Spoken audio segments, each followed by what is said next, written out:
All right. Today I want to talk about introductory quantum system in introductory quantum mechanics.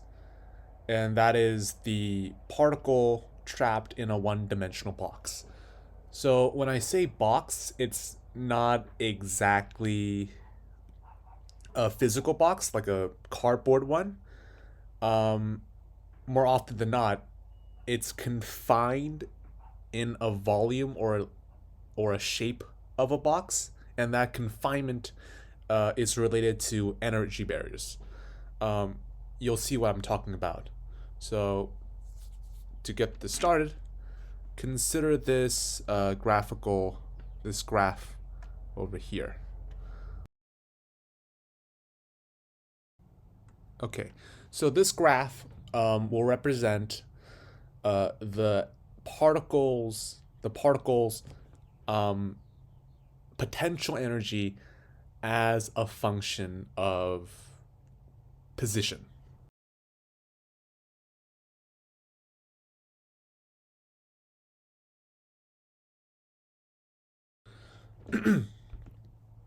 Okay, let's take note of what we see from this graph. We can see that the potential energy function is infinity. Oh, give me a minute. Let me do some changes. So this is at 0 and this is L. So the potential energy is infinite when x is between negative infinity and 0, as well as L, as well as between L and infinity. And we can see that the potential function drops to 0 when our position is between 0 and L. Okay, so from this graph here, you can kind of already see that it somewhat resembles a box, but but the particle here is trapped. So why do we say it's trapped? Well, this is where we do some restrictions. We can say that the particle does not exist in regions 1 and 3. 1 and 3 only. So, why? Well, it's because the particle will have infinite potential energy. So, in real life, these particles with infinite energy does not exist.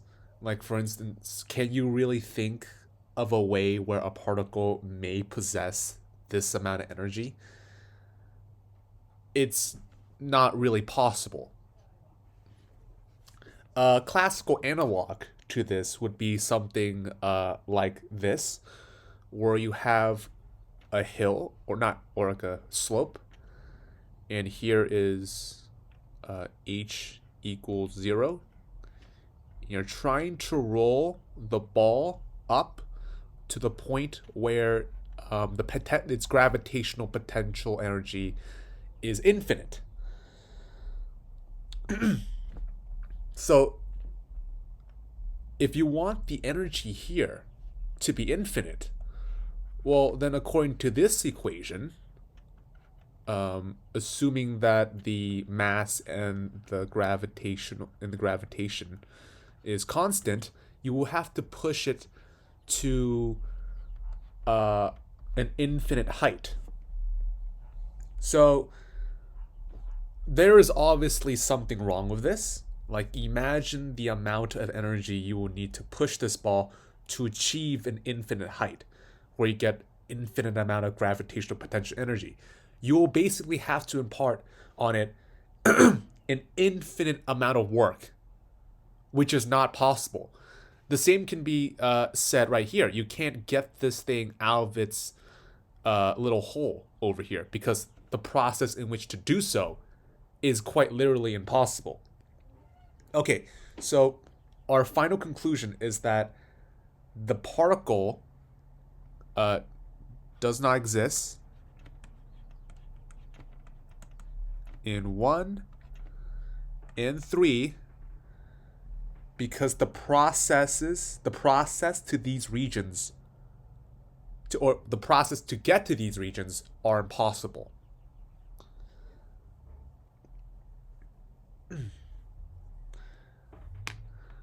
So, if there is a particle within our system, the only way that it can be found is in region 2. So, particle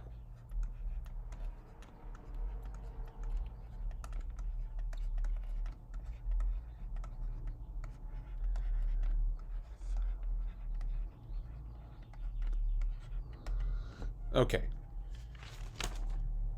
Now, if you're wondering exactly why the particle can be found from 0 to L, it's because the total energy is finite.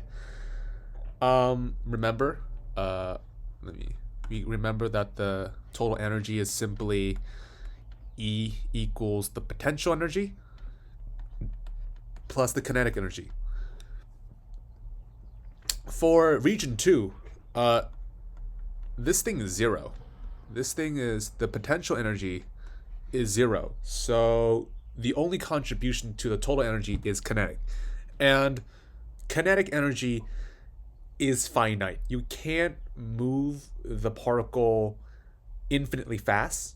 So it's the same logic as when we had the potential energy is infinite. So in the other case, where for regions 1 and 3, if the potential energy is infinite, the total energy would also be infinite. So we have an infinite quantity, and that is not achievable. All right. Now that we have settled this, let's make some deductions from our information on the bounds over here. On these bounds. Actually.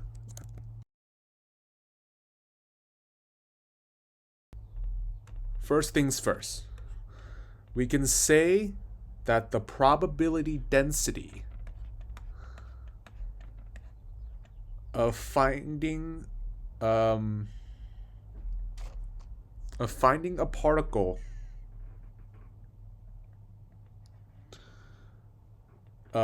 is 0 for regions 1 and 2, or when the potential energy is infinite. Like I said, particles can't exist with infinite potential energy. So to try to find a particle in that region is impossible. Or in this case, 0. We can't find it. So, moreover, because the only way for the wave function, the probability density, to equal 0 is if the wave function is equal to 0 as well. So all in all, the wave function is 0 when the potential energy is also equal to 0. So these bounds, the bounds for this also work for the wave function here on the bottom.